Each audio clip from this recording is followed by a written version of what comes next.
నా పేరు లాల వెంకటరమణారావు, అది నాతూరు మండలం.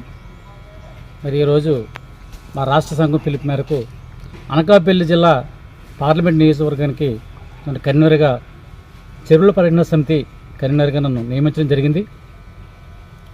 మా రాష్ట్ర నాయకులు ఆదేశాల మేరకు నేను ఈ బాధ్యతలో నేను మనస్ఫూర్తిగా పనిచేస్తానని చెప్పేసి హామీ ఇస్తూ, మరి గ్రామ, మండల, జిల్లాలో పరిధిలో ఉన్నటువంటి ప్రభుత్వ భూములు, చెరువులు, గెడ్డాపురం బోకులు, అనాదాన భూములు, దేవాదాయ భూములు, భూదాన ఉద్యమంలో పనిచేసినటువంటి అప్పటి ప్రభుత్వం వారికి వారు పండించుకొని తినమని చెప్పనిస్తే ఆ భూములు అమ్ముకోవడం జరిగింది. దాన్ని కొంతమంది రియల్ ఎస్టేట్ వ్యాపారులు కొనడం, దాన్ని లేవేయటం, దీని మీద ఒక సమగ్రమైన నివేదిక మేము తీసుకోవడం జరిగింది. దీని విషయమై మేము గత నెలలో కేంద్ర ప్రభుత్వం ఢిల్లీలో ఒక సెమినార్లో మేము కేంద్ర పెద్దలకు ఇవ్వడం జరిగింది. వారు కూడా వెంటనే స్పందించి సంబంధిత అధికారులను మేము పంపిస్తామని చెప్పేసి వారు కూడా హామీ ఇవ్వడం జరిగింది. అలానే 1977 సంవత్సరంలో పిఓటి సిస్టమ్ అని చెప్పేసి ఆ చట్టాన్ని ఇంప్లిమెంట్ చేయాలని చెప్పేసి మేము ప్రభుత్వ అధికారులు కోరుతున్నాం. ప్రివిజన్ ఆఫ్ చట్టాను అనగా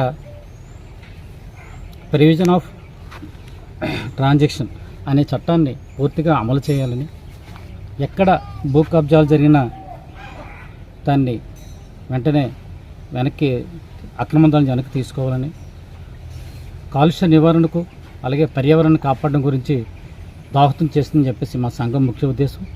దీన్ని దృష్టిలో పెట్టుకుని మేము రైట్ ఇన్ఫర్మేషన్ యాక్షన్ ప్రకారంగా మేము సమగ్ర నివేదిక తీసుకుంటాం.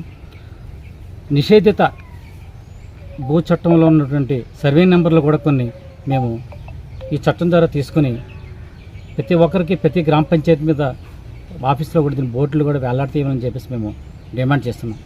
నమస్కారం. గతంలో మీరు చెరువుల పరిశ్రమతో కన్వీనర్గా పనిచేసినప్పుడు నియోజకవర్గంలో ఏ ఏ గ్రామాల్లో అక్రమంగా ఆక్రమించిన చెరువులను మీరు వెలుగులోకి తీసుకొచ్చారు? కొండలగ్రహారము, మాకపల్లి మండలం, అలాగే గొల్లుండ మండలంలో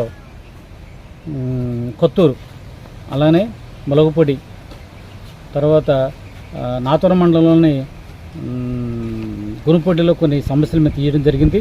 అది హైకోర్టు పరిధిలో ఉంది. హైకోర్టు వారు కూడా ఉత్తర్వులు ఇచ్చారు వాళ్ళ డిస్మాండిల్ చేయమని.